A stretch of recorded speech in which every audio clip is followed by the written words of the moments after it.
साथियों, अब हम दर्शन सीरीज को आगे बढ़ाते हुए आगे चलते हैं।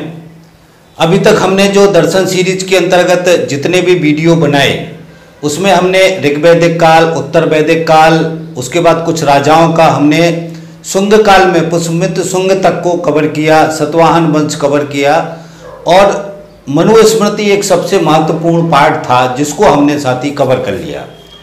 तो मेरी आपसे एक तो विनम्र निवेदन है कि जो भी हमारे सीरीज के पीछे के वीडियो हैं, आपसे पुनः अपील है कि पहले पीछे के वीडियो आप जरूर सुने, समय निकाल करके सीरीज के सारे वीडियो सीक्वेंस से सुने ताकि आपको सारा जानकारी सही तरीके से मिल सके। एक बात तो ये साथियों। दूसरा साथियों, अब हम इसके आगे के हिस्से को चालू कर रहे हैं। जैसे हमने 16 महाजनपद से राजाशाही व्यवस्था को बताया, तो राजाशाही व्यवस्था वहाँ से चालू हुई और पुष्यमित्र शुंग काल तक लगभग 500 साल तक राजाशाही व्यवस्था अस्त व्यस्त रही। अलग अलग तरीके से राजा बने, अलग अलग तरीके से लड़ाइयाँ हुई, बहुत सारी चीज़ें बदली। मगर पुष्यमित्र शुंग का समय में जो मनुस्मृति बना, मनुस्मृति की थ्योरी जैसे ही तैयार हुई, वहाँ से एक बिल्कुल सुव्यवस्थित राजाशाही व्यवस्था का रूप बन गया। तो यहाँ से एक बहुत बड़ा बदलाव आया, ये बात को हमको समझना है। और इस बदलाव के बाद से जो वैदिक परंपरा, जो आर्यों की सभ्यता थी, आर्यों की जो राजसत्ता थी, जो राजाशाही व्यवस्था थी, इस राजाशाही व्यवस्था को आर्यों को बहुत ही सुव्यवस्थित तरीके से आगे चलाने का मौका मिल गया। अब इसको साथ ये समझना है कि राजा जो थे उनको एक दस्तावेज मिल गया और राजा इस बात से बड़े खुश हुए क्योंकि राजाओं का राज व्यवस्था को सुचारू रूप से चलाने का तंत्र है मनुस्मृति। मनुस्मृति के अंदर वो सारी चीजें डाली गई हैं जो राजा के लिए आवश्यक है। और दूसरा पार्ट यह साथियों, इस मनुस्मृति को धर्म के साथ जोड़ा गया, हिंदू धर्म के साथ। आज हिंदू धर्म कहते हैं, मगर उस समय जो वैदिक परंपरा थी, जो एक आर्यों की सभ्यता थी, आर्यों की जो राज व्यवस्था थी, उसके साथ जोड़ा गया, जिसको उन्होंने धर्म कहा, जिसको उन्होंने वेदों में लिखे, फिर उपनिषद लिखे। पूरी जो एक परंपरा है, इस परंपरा के साथ जो आर्यों की सभ्यता थी, इस सभ्यता के साथ जोड़ते हुए इस पूरी राज व्यवस्था को उन्होंने पैदा किया। तो जैसे ही धर्म के साथ इसको जोड़ा, तो धर्म के कारण से जो धर्म के में जो तीसरी शक्ति में ये पुनर्जन्म की थ्योरी, कर्म की थ्योरी, ये बहुत सारा जो ब्राह्मणों ने सारा बनाया था, तंत्र बना विकसित किया था, जो तीसरी दुनिया और स्वर्ग नरक, ये सारी थ्योरीज में डाल चुका हूँ। आपसे अपील है कि उनको जरूर सुन लें। तो ये सारा जो तंत्र विकसित किया था, उस तंत्र के साथ इस राज व्यवस्था को जोड़ा। और हमने मनुस्मृति में भी पढ़ा है कि राजा को भी उन्होंने दैवीय शक्ति कहा, मतलब राजा जो है उन देवताओं के अंशों से राजा को पैदा किया गया। तो राज व्यवस्था और राज व्यवस्था के अंदर जो भी वर्ण व्यवस्था और राज व्यवस्था का बहुत ही बड़ा गठजोड़ है। वर्ण व्यवस्था एक तंत्र है लूट का, एक तंत्र है आम जनता के शोषण करने का हथियार है, जिसको हमने बहुत ही अच्छी तरीके से पीछे समझाया। तो इस वर्ण व्यवस्था को और मनुस्मृति को आपको समझना बहुत जरूरी है। ये तंत्र को आप समझ जाओगे तो आगे की जो राजाशाही व्यवस्था है उसको भी आपको साथी समझने में बहुत आसानी होगी। एक हिस्सा तो ये है जिसको साथी ध्यान रखना है। दूसरा हिस्सा ये साथियों कि ये जो राज व्यवस्था थी, इस राज व्यवस्था के अंदर जो तंत्र था, इसमें यहाँ से 3-4 विचारधाराएं चल रही थी। मुख्य रूप से 4 विचारधाराएं चल रही थी। एक तो ये था जो आर्यों का ये सभ्यता थी। दूसरा, इसके अंदर चारवाक का दर्शन, जो भौतिकवादी विचारधारा के लोग थे, जो इस वेदों की और इसकी जो ब्राह्मणों की जो सभ्यता थी, जो ये दिमाग लगा लगा के नए नए थ्योरी लेके आ रहे थे, इस थ्योरी के विरोध में एक सच थ्योरी थी, दर्शन था, भौतिकवादी दर्शन था, जो यथार्थ और सच्चाई को लेके चल रहा था, जो ये कह रहा था ये झूठ है, ये गलत है, ये जो ये कह रहे हैं ये सत्य नहीं है। तो जो सत्य के साथ था और एक जो असत्य है, जो ये थ्योरी बना कर, असत्य की झूठी थ्योरी बना करके जो ये ब्राह्मण ये सारा एक तंत्र विकसित कर रहे थे, दोनों के बीच में टकराव था। तो जो भौतिकवादी दर्शन को चारवाक का दर्शन कहा गया, और चारवाक के दर्शन के बाद इस दर्शन के जो अनुयायी थे उनको खत्म कर दिया गया। मगर ये परंपरा खत्म नहीं रही। कहीं ना कहीं बहुत सारे दार्शनिक रहे, बहुत सारे विद्वान रहे जिन्होंने इस भौतिकवादी दर्शन को अपने दर्शन के अंदर शामिल किया और बाकायदा कहा कि भौतिकवादी दर्शन ही सत्य है। ये जो ब्राह्मणों की जो परंपरा है ये झूठ है, ये अपने फायदे के लिए, अपनी खुद के हित साधने के लिए सारा चीज का इजाद कर रहे हैं। तो ये दो मुख्य विचारधाराएं थी। उसके बाद में साथियों फिर बौद्ध का दर्शन आया। बौद्ध के दर्शन ने वेदों को मानने से इनकार किया और उसके बाद से महावीर का दर्शन आया। तो बौद्ध और महावीर का दर्शन ने भी, इन दोनों दर्शनों ने भी वेदों के अंदर जो परंपरा ब्राह्मण लेके आए थे उसका विरोध किया, उसको नहीं माना। तो यहाँ पर चार विचारधाराएं हो गई थी, चार तरीके के दर्शन हमारे भारतीय दर्शन के अंदर बहुत ही अच्छी तरीके से समाज में आ गए थे और चारों में टकराव चल रहा था। तो हमें देखते हैं साथियों यहाँ से कि हमने जो आपको पीछे तक बताया, अब यहाँ से जो आगे का इतिहास है हमको समझना है कि कुषाण आए थे, कुषाणों का इतिहास है। हम पहले कुषाणों को समझ लेते हैं क्योंकि पुष्यमित्र शुंग का जो शासन चला था उसके बाद से जितने भी जो वंश आए वो वंशों का राज शासन कमजोर पड़ा। कमजोर पड़ते ही उसी समय ये चीन से आए थे। चीन से जो है, मैं इस बहुत विस्तार से नहीं जाऊंगा साथी, हम मुख्य तथ्य ही बात करेंगे क्योंकि हमको सिर्फ मुख्य तत्वों को समझना है। तो कुषाणों का जो शासन काल था वो 30 ईसा पूर्व से लेकर के 375 ईस्वी तक रहा। ये जो है चीन से आए थे और चीन में ये भी जिस तरीके से आर्य जो थे वो पशुपालन करते थे उसी तरीके से ये भी कबीलाई जाति थी। ये कबीले थे जो पशुपालन का काम करते थे और अपना जीवन यापन करते थे। तो ये कबीला जो है चीन से जो है भारत की तरफ आया और ये युद्ध करते थे। जितने भी पशुपालन वाले कबीलाई थे, जैसे आर्य थे उसी तरीके से ये थे, ये भी युद्ध करते थे।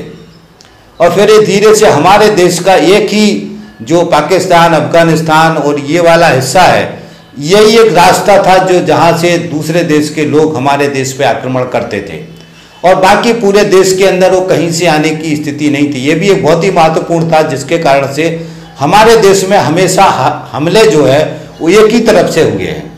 तो इसी तरफ से फिर ये लोग आए और इन्होंने वहाँ से कब्जा करते हुए आए।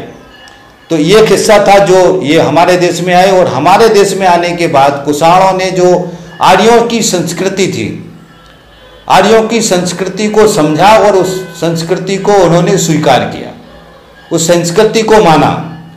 और उसके साथ में आर्यों ने जितनी भी संस्कृतियां यहाँ थीं, क्योंकि वहाँ से जो आ रहे थे वहाँ से यूनानी लोग थे तो वहाँ पे भी इन्होंने कब्जा किया। तो इनको कई तरीके की संस्कृति मिली, कई तरीके के व्यवस्थाएं मिली।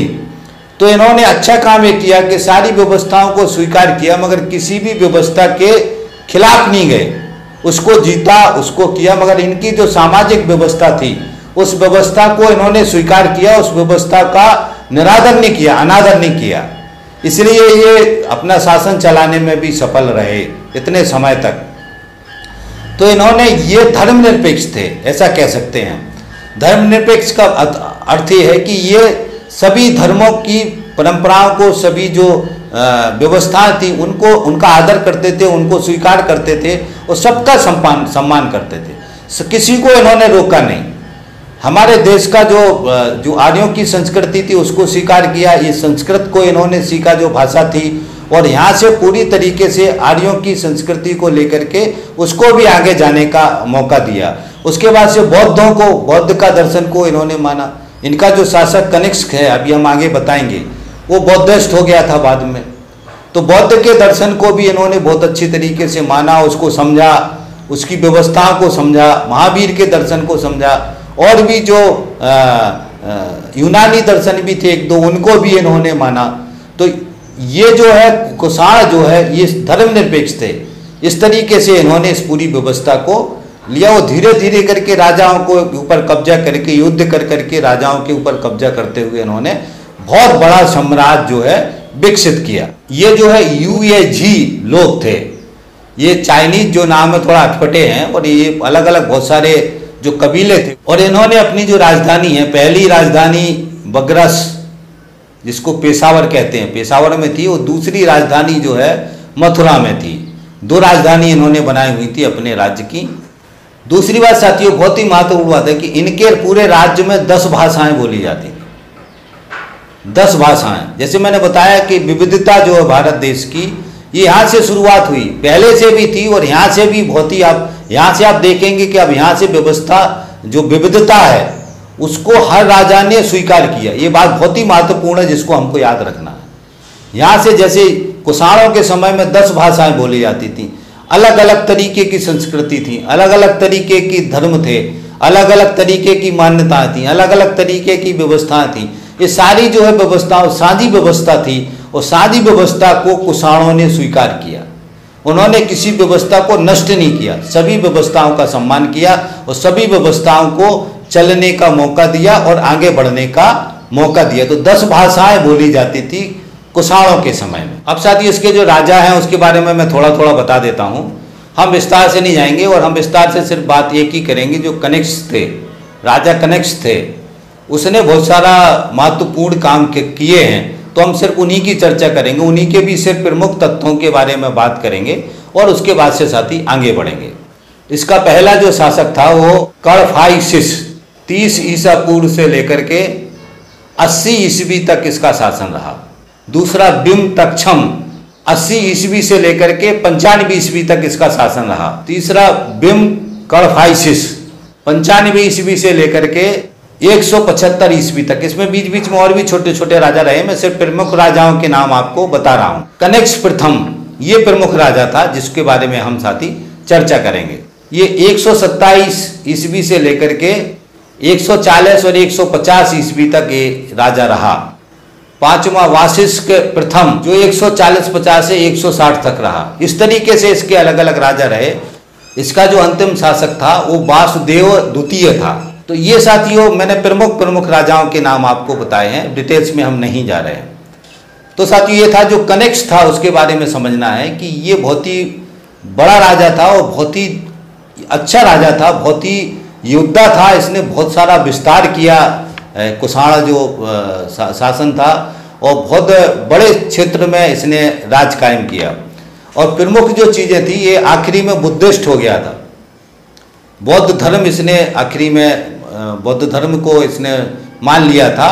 और सबसे महत्वपूर्ण जो बात है, जो बौद्धों की जो अंतर्राष्ट्रीय सभा होती है, ये चौथी जो अंतर्राष्ट्रीय सभा थी वो कश्मीर के कुंडल वन में ये कनिष्क ने आयोजित कराई थी, जिसकी अध्यक्षता वासुमित्र ने की थी। तो हम ये समझते हैं साथियों कि बौद्ध का बहुत बड़ा प्रभाव था, बौद्ध दर्शन का बहुत बड़ा प्रभाव था इस समय में पूरे देश के ऊपर, पूरी दुनिया के ऊपर, पूरे दुनिया के दूसरे देशों के ऊपर।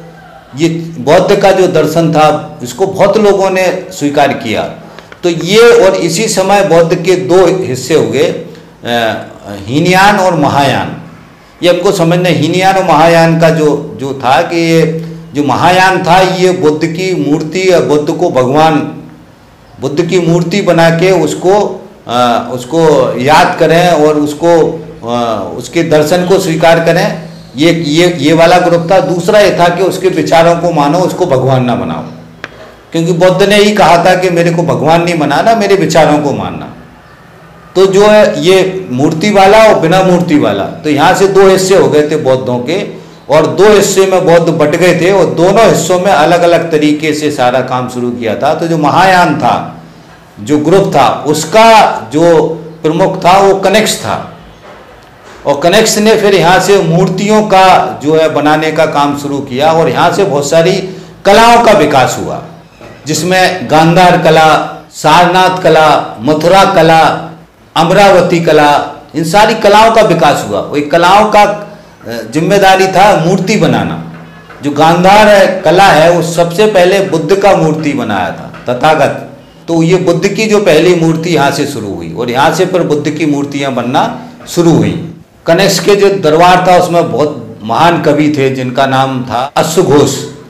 अश्वघोष महान कवि थे, साहित्यकार थे, जिन्होंने बहुत बुद्ध रचित ये ग्रंथ लिखा, जिसमें बौद्ध के बारे में बहुत ही विस्तारित जानकारी है। जैसे हम रामायण और महाभारत हिंदू धर्म का है ग्रंथ, वैसे ही बुद्ध रचित जो है बुद्धिस्टों का ग्रंथ है, जिसको अश्वघोष ने लिखा था, और ये कनिष्क के शासनकाल का बात है साथियों। दूसरा, नागार्जुन इनके सभासद थे, और ये बहुत ही बड़े दार्शनिक थे जिन्होंने बहुत सारे विचार दिए हैं। और महापंडित चरक का नाम बहुत जगह आता है, जिन्होंने चरक संहिता को लिखा। ये बहुत ही आयुर्वेदिक को बहुत बड़े ज्ञाता थे, बहुत बड़े पंडित थे, जो उनके कनिष्क के जो शासन व्यवस्था थी उसमें ये उनकी सभा के हिस्सा थे। तो इस तरीके से बहुत सारे बुद्धिजीवी, बहुत सारे अच्छे लोग इस कनिष्क की सभा में थे। और कनिष्क बाद में जो है खुद सूर्य देवता की उपासना करता था, और बाद में जो है बुद्धिस्ट हो गया। तो कनिष्क के अंदर भी जो भारतीय परंपरा, यहाँ की परंपराओं को उसने स्वीकार किया। ये इसकी विविधता है। इस कारण से ये कुषाणों का जो शासन है ये काफ़ी समय तक रहा।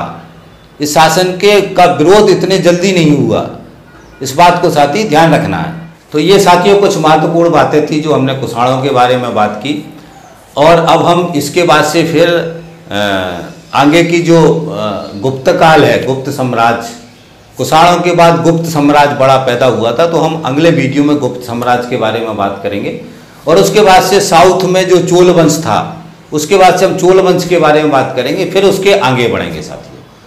तो अब हम ये बात यहीं ख़त्म करते हैं, और अंत में फिर मैं याद दिला देता हूँ कि यहाँ से जो सबसे महत्वपूर्ण बात है कि यहाँ से एक धर्मनिरपेक्ष व्यवस्था कनिष्क के शासनकाल से बहुत ही तरीके से सभी धर्मों की मान्यता, सभी तरीके के लोगों का स्वीकार करना, ये कुषाणों का जो है सबसे बढ़िया व्यवस्था थी। विविधता में एकता वाला जो कॉन्सेप्ट जो हम आज कहते हैं कि हमारे देश में अनेकता में एकता थी, तो अनेकता में एकता वाला कॉन्सेप्ट ये हमारा सनातनी परंपरा है, इसको हमको याद रखना है। और इसके बाद से जैसे मैंने आपको बताया कुषाणों का शासन यहाँ तक था, और साउथ में जो शासक थे उनकी अपनी इंडिपेंडेंट जो है व्यवस्था थी पूरी, और वो अपने तरीके से पूरी व्यवस्थाओं को, अलग अलग संस्कृतियों को अपने हिसाब से चला रहे थे। तो ये साथी हमको ध्यान, साउथ का एक विशेष ये है क्योंकि साउथ पे कभी कब्जा नहीं हुआ। कब्जा हमेशा इस तरफ से हुआ, तो लड़ते लड़ते बीच में आते मध्य प्रदेश के आते आते तक खत्म हो गए वो जो भी विदेशी ताकतें आई। तो ये वाला हिस्सा, साउथ का हिस्सा हमेशा इंडिपेंडेंट रहा, और उन्होंने अपनी पूरी संस्कृति को अपने हिसाब से बनाया, अपने हिसाब से गढ़ा, और अपने हिसाब से सारी संस्कृति को आगे बढ़ाया। और इस पूरे ये भी ध्यान रखना है कि साउथ की जो संस्कृति थी वो पुष्यमित्र शुंग के मनु स्मृति आने के बाद से ये पूरी संस्कृति जो सतवाहन वंश था, वहाँ से ये पूरी जो हमारी ये आर्यों की जो संस्कृति थी, वैदिक सभ्यता थे, उसके आधार पर शासन व्यवस्था चली साउथ में पूरा। ये साथी हमको ध्यान रखना है। तो अब इस वीडियो को हम यहीं ख़त्म करते हैं, और अगले वीडियो में हम गुप्ता काल की बात करेंगे, और फिर साथी आगे बात करेंगे। तो इसी आशा उम्मीद के साथ कि आपको ये वीडियो, ये जानकारी ठीक लगी होगी, और आपसे अपील है कि आपने यदि हमारा चैनल सब्सक्राइब नहीं किया तो उसको चैनल को सब्सक्राइब कर लें, और हमारे पीछे जो सीरीज के सारे वीडियो को सुने साथियों। तो थैंक यू साथियों, धन्यवाद। इस वीडियो को यहीं ख़त्म करते हैं और मिलते हैं अगले वीडियो में। थैंक्स।